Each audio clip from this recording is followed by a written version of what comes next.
নাটক কল্প সাহিত্যের একটি পদ্ধতি, যা থেকে অভিনেতা এবং অভিনেত্রীদের নিয়ে আমরা মঞ্চে উপস্থাপন করি। গ্রিক শব্দ থেকে চলে এসেছে এই নাটক শব্দটি, যার অর্থ কাজ। সংস্কৃত আলংকারিকগণ নাট্য সাহিত্যকে কাব্য সাহিত্যের মধ্যে স্থান দিয়েছেন। তারা বলেছেন যে সাহিত্যে দুটি অংশ নাটকের সাথে জড়িত, একটি দৃশ্যকাব্য, একটি শ্রব্যকাব্য। নাটক কিন্তু দৃশ্যকাব্যের মধ্যে পড়েছে, যা আমরা দেখি আমাদের গতানুগতিক জীবনযাত্রায়, যা আমরা প্রত্যক্ষ করি, সেটা একটা পাণ্ডুলিপির আকারে সংলাপের মাধ্যমে অভিনেতা এবং অভিনেত্রীরা মঞ্চে উপস্থাপন করেন। আজ আমরা সেরকমই একটি নাট্য সংস্থার সাথে চলে এসেছি দীনবন্ধু মঞ্চে।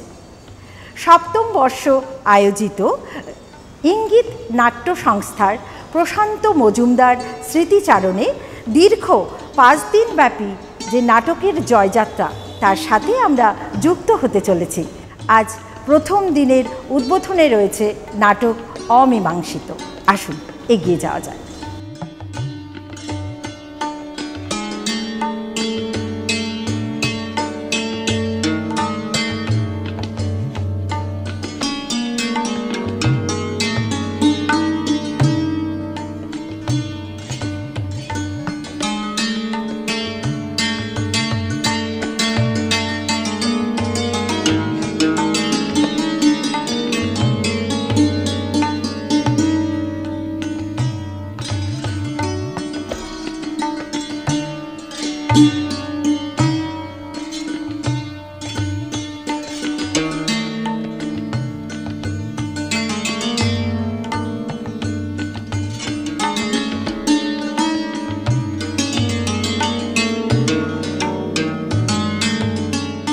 আমরা আজকে পেয়ে গেছি ইঙ্গিত নাট্য সংস্থার পরিচালক আনন্দ ভট্টাচার্যকে।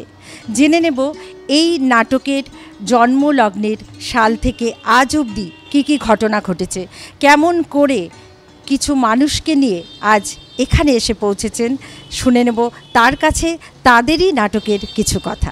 আমরা ইঙ্গিত নাট্য সংস্থার জন্ম 1977-এ 24শে জুলাই এক বর্ষণ মুখর সন্ধ্যায় বিধান রোডের রাহাবাড়ির একটি অংশে, এবং তৎকালীন যিনি আমাদের নির্দেশক ছিলেন, যার কাছে আমরা গুরু বলে মানি, যার উদ্দেশ্যেই আজকের এই নাট্য উৎসব, স্বর্গীয় প্রশান্ত মজুমদারের হাত ধরে ইঙ্গিত নাট্য সংস্থা জন্ম নেয়। এবং তাদের প্রথম নাটক ছিল একটি অবাস্তব গল্প।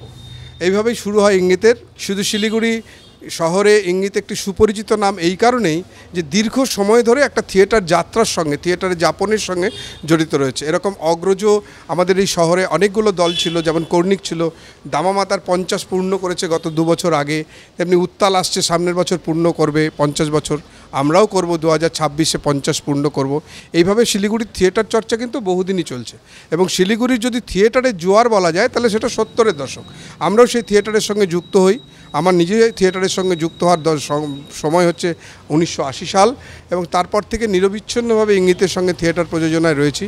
থিয়েটার তার শিলিগুড়ি ইঙ্গিত তার প্রথম প্রযোজনা করে হারানের নাচ জামাই, যা আজও সর্বজন স্বীকৃত যে একটা বিশেষ প্রযোজনা। আমরা মূলত থিয়েটার নিয়ে চর্চা করি এবং নতুন প্রজন্মকে আকৃষ্ট করবার চেষ্টা করি। খানিকটা সফল, খানিকটা অসফল। এখনকার প্রজন্মকে আনা থিয়েটারে খুব শক্ত কাজ, যদিও আমরা চেষ্টাটা চালিয়ে যাচ্ছি। আর ইঙ্গিতের এই সপ্তম বর্ষ প্রশান্ত মজুমদার স্মৃতি নাট্য উৎসবের একটা অদ্ভুত ব্যাপার আছে। আমরা চেয়েছি শুরুর দিন থেকেই নানান জেলার যেসব দল শিলিগুড়ি শহরে দীনবন্ধু মঞ্চে এসে নাটকটা করতে পারে না, তাদেরকে আমন্ত্রণ জানিয়ে আনা এবং ছোট ছোট নাটকের মাধ্যমে আমাদের শহরের সঙ্গে সেই সব দলের পরিচিত করে দেওয়া। এবারও যদি বৈশিষ্ট্য দেখেন, এবারও কলকাতার 2টি দল আছে, ধানসিঁড়ি এবং থিয়েটার ফর ইউ। তার পাশাপাশি আমাদের মালদা থেকে একটি নাটকের দল আছে, যারা নাটক করবে থিয়েটার প্ল্যাটফর্ম হন্যমান, এবং কুচবিহারে কম্পাসের আছে খেলনা ভাঙার শব্দ।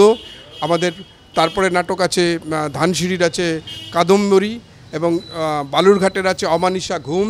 এবং সর্বশেষে এবার আমরা একটা প্রচেষ্টা চালিয়েছি, বাংলাদেশ থেকে একটি দল আসছে চন্দ্রকলা থিয়েটার ঢাকা থেকে, যার পরিচালকের নাম HR অনিক।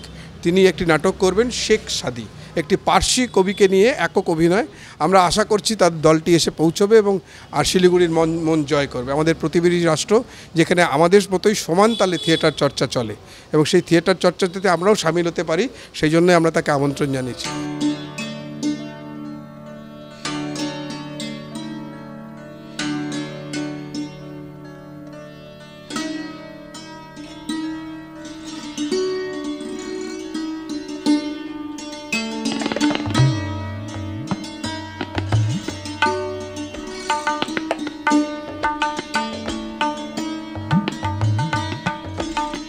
সালটা ছিল 1977। একজন প্রথিতযশা মানুষের হাত ধরে এই ইঙ্গিতের পথ চলা শুরু হয়েছিল, যিনি একজন এমন ব্যক্তি যার বিচরণ ছিল ক্রীড়া জগতে, যার বিচরণ ছিল সমাজ সেবায়, যার বিচরণ ছিল নাট্যচর্চায়, প্রয়াত প্রশান্ত মজুমদার। তারই উদ্দেশ্যে আজকে আয়োজিত হচ্ছে প্রশান্ত মজুমদার স্মৃতিনাট্য উৎসব। এটা এই উৎসবের 7ম বর্ষ। আপনারা জানেন যে সেই জন্মলগ্ন থেকেই ইঙ্গিতের নাট্যচর্চায় একটা ধারাবাহিকতা রাখার চেষ্টা বরাবরই বজায় রাখার প্রচেষ্টা ছিল, এবং তৎকালীন বারাব্বাস, হারানের নাচ জামাই, অনিকেত, ঠিকানা ইত্যাদি এই নাটকগুলো আজও শিলিগুড়ির পুরানো যারা নাট্যপ্রেমী লোক তাদের মধ্যে আলোচিত হয়। ঠিক সেই রেশ ধরে আজকে আমরা যারা ইঙ্গিত নাট্য সংস্থার সদস্য, যারা ইঙ্গিত নাট্য সংস্থার হয়ে আমরা নাটক করি, অভিনয় করি, তারাও কিন্তু এই একটা ধারাবাহিকতা ঠিক সেইভাবেই বজায় রাখার আমরা চেষ্টা করি। আজকের দিনে এই ইঙ্গিত নাট্যগোষ্ঠী বিভিন্ন জায়গায়, শিলিগুড়ি, উত্তরবঙ্গ, দক্ষিণবঙ্গ, এমনকি পশ্চিমবঙ্গের বাইরেও আমরা বিভিন্ন নাট্য সংস্থার ডাকে সাড়া দিয়ে সেখানে গিয়ে নাটক মঞ্চস্থ করে থাকি। আমি এখানে পেয়ে গেছি দামামা নাট্য সংস্থার পরিচালক পার্থ চৌধুরীকে। শুনে নেব কিছু কথা ইঙ্গিত নাট্য সংস্থার বিষয়ে। আপনি তো অনেক দিন ধরেই ইঙ্গিত নাট্য সংস্থার সাথে যুক্ত। এই যে 1977 থেকে আজকে 2024, এই যে জয়যাত্রা, আপনার কেমন লাগে? আসলে এই দলটি 77 সালে যে যাত্রা শুরু করেছিল, তারপর থেকে নিরবচ্ছিন্নভাবে শিলিগুড়িতে যে নাট্যচর্চা, সেই নাট্যচর্চায় ক্রমাগত পরপর ভালো ভালো নাটক এরা মঞ্চস্থ করেছে। ইঙ্গিত দীর্ঘদিন ধরে নাটক যেমন করে আসছে, তেমনি নাটকের পাশাপাশি আমাদের সামাজিক যে আন্দোলনগুলো, সেই আন্দোলনগুলোতেও এদের যোগদান আমরা সবসময় পেয়েছি, সবসময় দেখেছি। এবং এই নাটকের বাইরের কাজগুলো করতে গিয়ে আমাদেরকে যে সমস্ত ঘটনার মধ্যে ঢুকতে হয়েছে, সেখানেও ইঙ্গিতের একটা স্বতঃস্ফূর্ত তাদের একটা অংশগ্রহণ ছিল। ইঙ্গিত ইতিমধ্যে যে নাটকগুলো করেছে তার মধ্যে যেমন দেখা যাচ্ছে যে ওই রবীন্দ্রনাথ ঠাকুরের ত্যাগ, একটা সময় হারানের নাচ জামাই, তারপর কালা বদর, এই নাটকগুলো এখনও মনে পড়ে আর কি। দীর্ঘদিন আগে তখন পরিচালক অন্য ছিল, প্রশান্তদা পরিচালনা করতে, এখন তো আনন্দ করছে।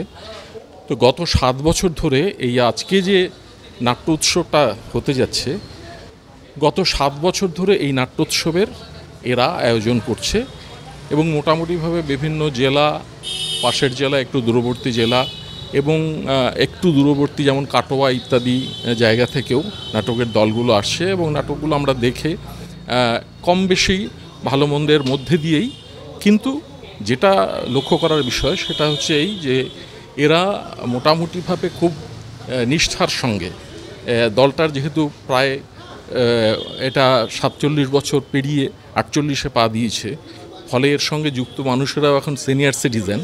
কিন্তু সিনিয়র সিটিজেন হলেও নাটক যে তাদেরকে এখনও এইরকমভাবে সক্রিয় রেখেছে, এটা বোধহয় এই নাটকেরই নিজস্ব একটা বৈশিষ্ট্য, যেগুলোর সঙ্গে যুক্ত থাকলে, মানুষ সৃষ্টিশীল কাজের সঙ্গে যুক্ত থাকলে তাদের ভেতরে মোর্চেটা পড়ে না।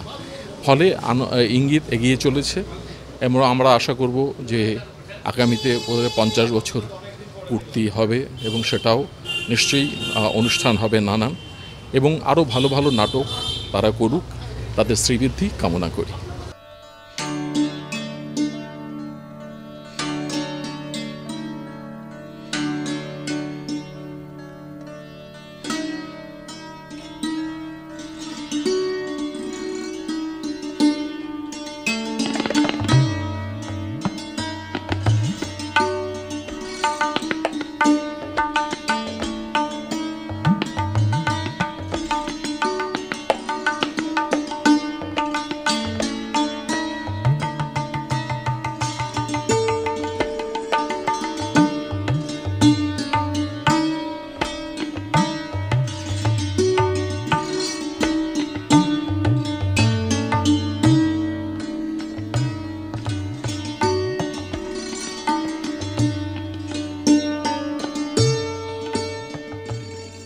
আমার মনে আছে যে সন্ধ্যাবেলায় আমাদেরই বাড়ির একটা দিকে একটা দোতলা ঘরে, বেশ বড় ঘর, তাতে এর শুরুটা হয়েছিল এবং সেখানে পড়ার ফাঁকে ফাঁকে আমরা মাঝে মাঝেই উঠে গিয়ে উঁকি মেরে দেখে আসতাম যে কী হচ্ছে, কারণ সবার উপরে গলা পাওয়া যেত প্রশান্তদারই।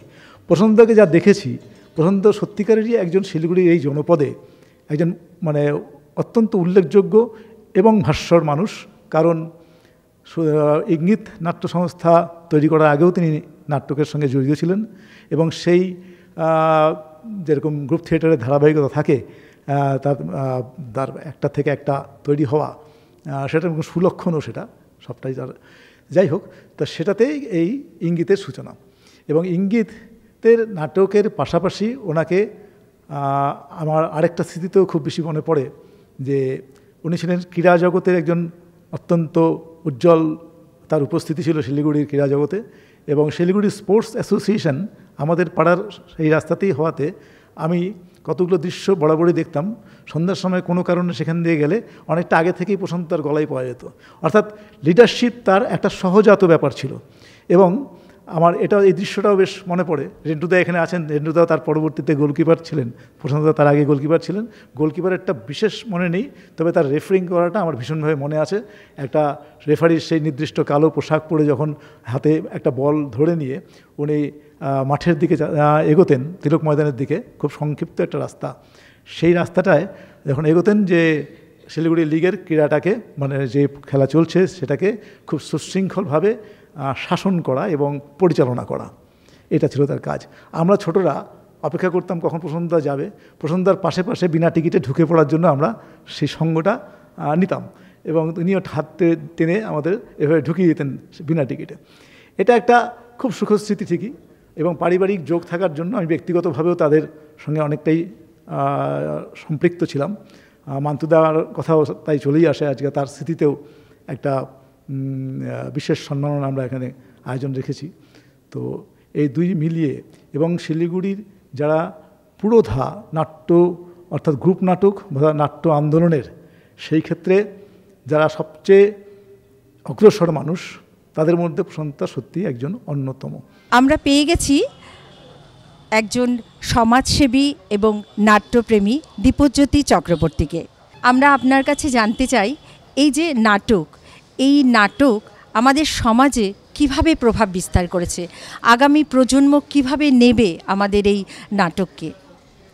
আসলে আমার যেটা মনে হয়েছে যে নাটক একটা বার্তা দেয়। একটা সিনেমা যেমন একটা শিল্প, সেও একটা বার্তা দেয়। নাটক আরও বেশি। আমরা ছবি যখন দেখি তখন পর্দায় ছবি দেখি, আর এটা ডাইরেক্ট একটা কন্ট্যাক্ট হয় দর্শকের সাথে। এবং একটা নাটকের মাধ্যম, নাটক হচ্ছে একটা শিক্ষা, মানে দর্শকের কাছে পৌঁছে যাওয়াটা ভীষণ সহজ এবং একটা বার্তা থাকে নাটকে। সেই জন্যই নাটক আমি নিজে ভালোবাসি।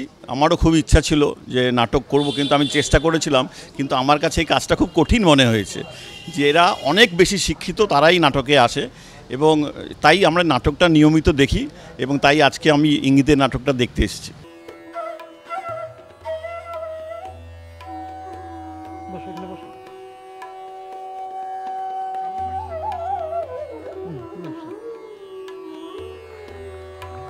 মান্তু মজুমদার স্মৃতি সম্মাননা 2024 প্রাপক শ্রী শ্যাম ভট্টাচার্য, নাট্য সুজন, শিলিগুড়ি। ইঙ্গিতের নাট্যোৎসব প্রশান্ত মজুমদার স্মৃতি 7ম বর্ষ সাফল্য হোক, সাফল্যমণ্ডিত হোক, এটাই আমার কামনা। একটু আগে ফিরে গেলে খুব ভালো হয়, যেখানে আমি যখন প্রশান্ত মজুমদারকে চিনতাম একজন ফুড কর্পোরেশনের ইন্সপেক্টর হিসেবে। উনি যে থিয়েটার করেন এটা আমি জানতাম না, এবং পরবর্তীতে এইখানেই তিলক ময়দান, ওখানে আমি দেখেছি ওনাকে রেফারিগিরি করতে। ফুটবলের খুব ভক্ত ছিলেন। তো পরবর্তীতে আমি যখন থিয়েটার জগতে ফিরে আসি, তখন আমি জানতে পারি যে উনি ইঙ্গিত নাট্য সংস্থার কর্ণধার এবং পরিচালক। আর প্রয়াত মান্তু মজুমদার তো অ্যাকচুয়ালি আমরা একসাথে অভিনয় করেছি, এত অকালে চলে গেল। আসলে জীবন বোধহয় আমরা যতটা চাই ততটা সবাই পাই না, কিন্তু ওই যতক্ষণ পাই ততক্ষণ যদি একটু কাজের মধ্যে থাকি, চলার মধ্যে থাকি, তাহলে বোধহয় শরীর মন সবই ভালো থাকে। আজকে আমরা এমন একজন অভিনেত্রীকে পেয়ে গেছি যিনি 22 বছর বয়স থেকে এই অভিনয় জগতে এসেছেন, মানে এই নাট্য জগতে এসেছেন। আমরা দিদির কাছে, দিদির নাম ভাস্বতী চক্রবর্তী, আমরা দিদির কাছে জানতে চাইব যে এত বছরের পুরনো অভিনেত্রী হয়েও কেমন লাগছে আজকে এখানে এসে, এই নাটকের প্রভাব দিদির মধ্যে কতটা প্রভাব বিস্তার করেছে। বলতে গেলে অনেক লম্বা কথা, তবে বলেই দিয়েছো, শুরুটা করে দিয়েছো যে 22 বছর বয়স থেকে। তো শিলিগুড়ির সবচেয়ে পুরনো নাট্য সংস্থা মিত্র সম্মেলনীতে প্রথম নাটক করি, এবং সেই নাটকটা মোটামুটি নাট্য জীবনের একটা শিক্ষার ভিত তৈরি করে দেয়। দীর্ঘদিন রিহার্সাল হয়েছে, অনেকবার অনেক লোক আমাদের নির্দেশনার কাজে আমাদের ঘষা মাজা করে তৈরি করেছেন।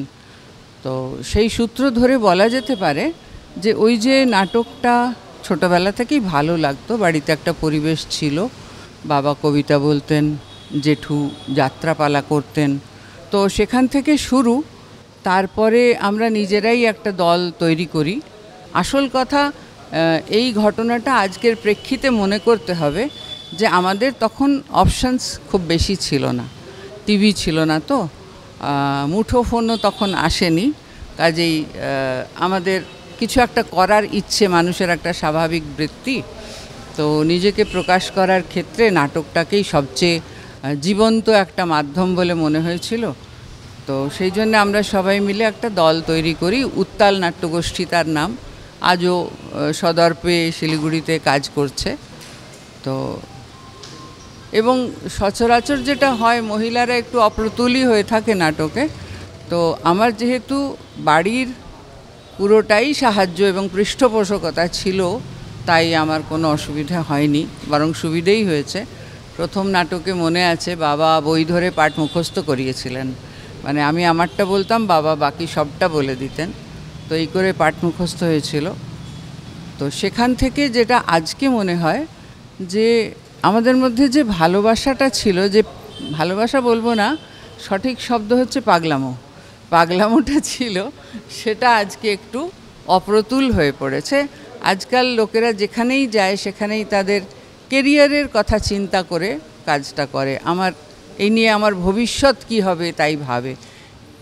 হয়তো সময়টাও সেরকম পড়েছে, জীবনযাপন কঠিন হয়েছে, জীবন ধারণ করার কষ্ট বেড়েছে, সবই ঠিক, কিন্তু ওই যে নাটক একটা বেশ সর্বগ্রাসী জীবনযাপনের মাধ্যম কিন্তু আমার মনে হয়েছে।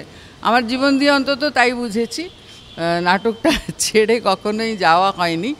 মঞ্চে অভিনয় হয়তো সবসময় করা হয়নি, শ্রুতি নাটক প্রচুর করেছি, বেতার নাটক করেছি অনেকগুলোই। আর যেটা হয়েছে এখন, সেটা আমার মনে হয় যে অনেক তো আমি পেয়েছি নাটকের কাছ থেকে, এখন আমার ফিরিয়ে দেবার পালা, এইটা আমার মনে হয়।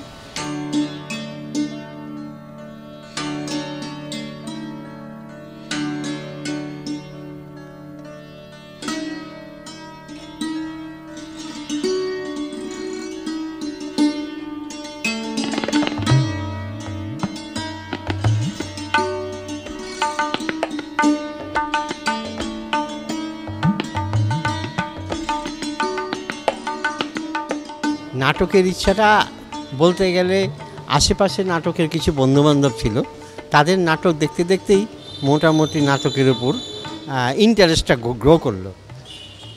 যদিও আমি খেলাধুলার জগতের লোক, সেটাই বলতে গেলে আমার পেশা বলতে পারেন খেলাধুলাটা, যেহেতু খেলাধুলার জন্যই আমার চাকরি। সেই জন্য বলতে পারি যে ওই দিকে একটা লাইন ছিল। আরেকটা লাইন ছিল, যখন নাকি চাকরি বাকরি করতাম তখন নিজের স্টাফদের নিয়ে কোনো নাটক করা, নাটকের একটা অ্যারেঞ্জমেন্ট করা ইত্যাদি করতে করতে আস্তে আস্তে নিজের থেকেই গ্রো করলো যে নাটকটা দেখতে তো ভালোই লাগে, এবং সেই ভালো লাগাটাই আস্তে আস্তে নেশাতে পরিণত হলো। এবার আমি সরাসরি চলে আসি ওই পোস্টমর্টেম রিপোর্টের কথায়, যা অলরেডি আদালতের কাছে এক্সিবিট 2 হিসাবে জমা দেওয়া আছে। সেখানে পরিষ্কার লেখা আছে যে বুকে পর পর 3টে বুলেট বিদ্ধজনিত কারণে অভিমন্যু মিত্রের মৃত্যু হয়েছে। তাহলে ঘটনাটা কি দাঁড়াচ্ছে, কয়েকজন অচেনা অজানা আততায়ীর হাতে অভিমন্যু মিত্র খুন হন, যাদেরকে আজ পর্যন্ত পুলিশ বা প্রশাসন কেউ অ্যারেস্ট করতে পারেনি, এমনকি আইডেন্টিফাইও করতে পারেনি। অথচ আমার লানের ফ্রেন্ড ওনাকে দোষী সাব্যস্ত করে ওরা শাস্তির দাবি করে বসে। যেদিন অভিমন্যু মিত্র খুন হন সেদিন তার পিতা শ্রী অর্জুন মিত্র তারই বাড়ির বৈঠকখানায় বসে তার স্ত্রী এবং তার পুত্রবধূ অর্থাৎ অভিমন্যু মিত্রের স্ত্রী শ্রীমতী উত্তরা মিত্রের সঙ্গে বসে গল্প করছিলেন। আমি কিন্তু কোথাও বলিনি অর্জুন মিত্র নিজে হাতে তার সন্তানকে খুন করেছে। যেহেতু খুনি ধরা পড়েনি, তাহলে তাকে জেরা করে আসল সত্যিটা বার করা যেত। তাই যেহেতু একটা ধারণাকে কেন্দ্র করে তদন্তকে এগোতে হয়, সেই মতো তদন্ত যখন চলছিল তখনই অভিযোগ আসে মৃত ব্যক্তির মার কাছ থেকে যে তার স্বামী খুন করেছেন তাদের সন্তানকে।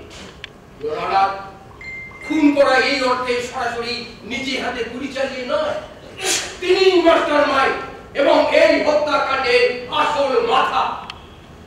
নাটক বাস্তব জীবনের প্রতিচ্ছবি।